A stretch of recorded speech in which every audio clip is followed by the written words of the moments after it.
Hey everyone, it's Chandru. Welcome back to the channel. And today we're doing our third quarter recap of our Fantasy Football Challenge, where we opened up a 2025 Panini Score Hobby Blaster Box and used the polls to draft a fantasy football team. So after we picked off at the end of week 8, my record was 2-6, so not looking too good. So we're hoping to pick that one up in week 9 against Navy SEALs 9. We had Caleb Williams here with a 37 points, which I believe is the most points I've had this season thus far from a single player. He had 3 passing touchdowns, a receiving touchdown, and 280 yards. And he was my highest scoring player on the team, obviously. I was projected to lose this one 98 to 103, but managed to pull it out with about a 30-point lead here. Good performance by Michael Pittman and Trey McBride, as usual. Underperformance by Zach Charbonnet, but luckily Caleb Williams kind of carried my team here, which I'm lucky because other than Lamar Jackson on the opponent's team, his entire team seemed to kind of underperform. Let's check out who I have on the bench. Again, at the end of week 8, I did trade Marvin Harrison Jr. for Jackson Dart. Again, Jackson Dart, a player who have also pulled his card on the Hobby Blaster Box opening, so I was able to trade for him. But other than that, I think I made the best choices possible here. Jackson Dart would have replaced Caleb Williams. Caleb Williams outscored him by about 10 points. Jameson Williams, 14 points. And RJ Harvey, 14 points. I guess I could have replaced him for Zach Charbonnet, but other than that, I think I made a pretty good decision on my roster moves this week. So that brings us to a record of 3-6. Disregard this record here. That's spoiler alert because I'm kind of recording this late towards the end of the season. Let's go to week 10. Another win. Again, projected to lose by about 8 points, but managed to get another 30-point spread. Let's see what happened here. I did switch in Jackson Dart, my new quarterback, my new shiny quarterback. And he was playing Chicago instead of, I guess, his opponent would be Caleb Williams on the other side of the field. 26 points from Jackson Dart, doing nice on his first play on my team. And Jameson Williams for 20 points and Trey McBride for 23. Nico Collins almost hitting 20. And I did not have another kicker. Well, I guess technically I don't have any kicker on my team. I only pulled from the blaster box a punter, which was Matt Areza, which again, close enough. Kansas City, kicker punter, almost the same thing. So Harrison Butker was my only quote unquote person who kicks the ball. So I did not have any other kicker slash punter on the team. So I just kept him in for the bye week.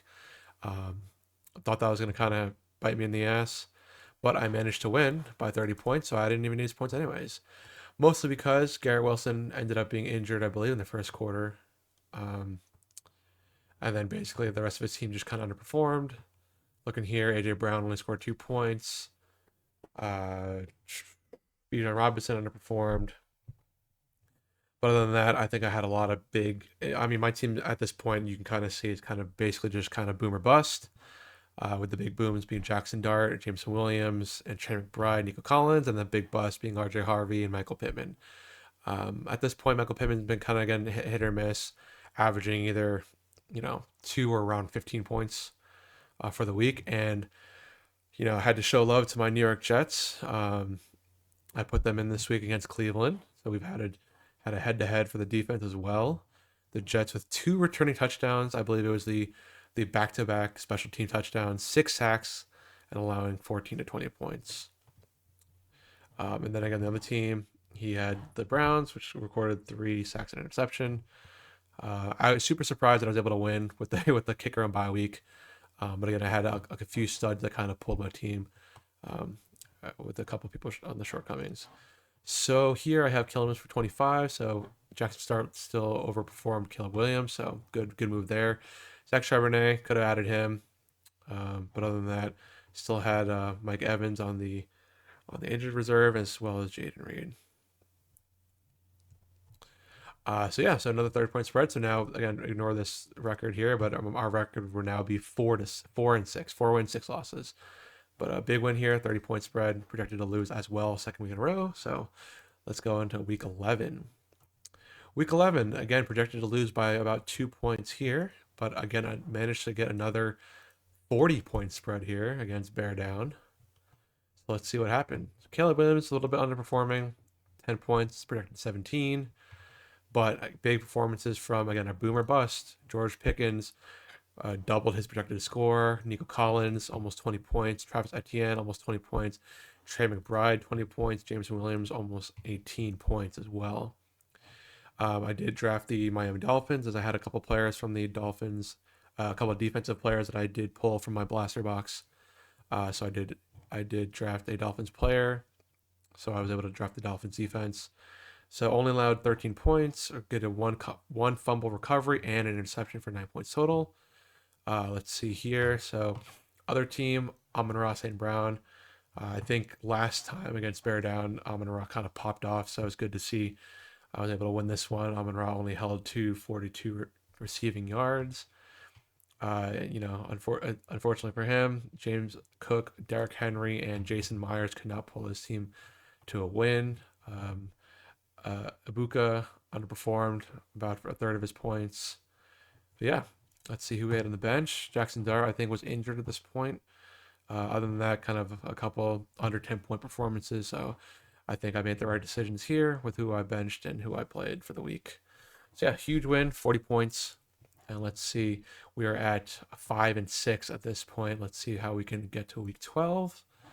Week 12, we were projected to lose by about 1.3 points, 1.5 points, and managed to win by 0.32. I think this is the smallest margin of victory I've ever had in my fantasy history. So let's see what happened here. I believe, I don't know if this one was a Monday night miracle where one of my players or one of his players was playing on Monday night, and I think it was Jawan Jennings on Monday night against Carolina. Let's see if I have that here. I don't think I have. Let me see if I can check this. ESPN. I can't tell. Let's see what day this was. Oh, Monday. Yeah, Monday, November 24th at 8:15. So this was a real nail biter. All my guys were finished by Sunday, and basically just watching Jawan Jennings, hoping that he wouldn't get enough points to beat me. And luckily, if he had one more catch, Mrs. Nesbitt would have won. So I was definitely staying tuned into the San Fran game, even though I had no dog in the fight. Well, no players on my team. So let's see what happened here. Another good solid performance for Caleb Williams. 3 touchdowns, over 200 yards. George Pickens again, boomer bust, but he managed to get 146 yards on 9 receptions, only 1 touchdown. A little bit underperforming for Nico Collins. Travis Etienne kind of picked up the slack there. Trey McBride has averaged out his projected. And our big bust of the day was James Williams with 0 points. I don't know if he had any targets or not, but he had 0 catches, 0 yards. Harrison Butker with a nice solid 16 points for a kicker. Let's see, we have 4 field goals for under 30 and then 1 field goal from 40 plus. And then we have an interception and fumble recovery from the Colts defense. Again, I did have a wide variety of defensive players that I pulled from the Hobby Blaster Box. So I have a wide selection of waiver defenses that I could pick from. So super happy with my team, other than Jameson Williams here. And I'm just glad that we were able to kind of pull out a win against his team. He had Daniel Jones, Devontae Adams, Hunter Henry, and DJ Moore, which are some pretty big hitters on his team as well. So let's see who we had on the bench. Michael Pittman, again, another average 11-point game. Buccaneers scored 0. Keenan Allen, nothing. So, Jackson Dart still in the injury reserve. So happy to kind of get this win. And at this point, again, disregard this record. We are 6-6. So we managed to go from 2-6 to 6-6 and win all of our games this quarter. Let's see. Spoiler alert. Here, after getting our butts beat week 8 for the largest margin of victory, so only scoring 103, we do take the flip side of the largest margin of victory for the next 3 weeks in a row. Week 9, 10, and 11, we have our 40-point. Oh, I guess my math was wrong earlier, but a 40.44, a 47.5, and another 40-point margin of victory for weeks 9, 10, and 11. And then again, of course, our week 12 was probably the smallest margin of victory of 0.32.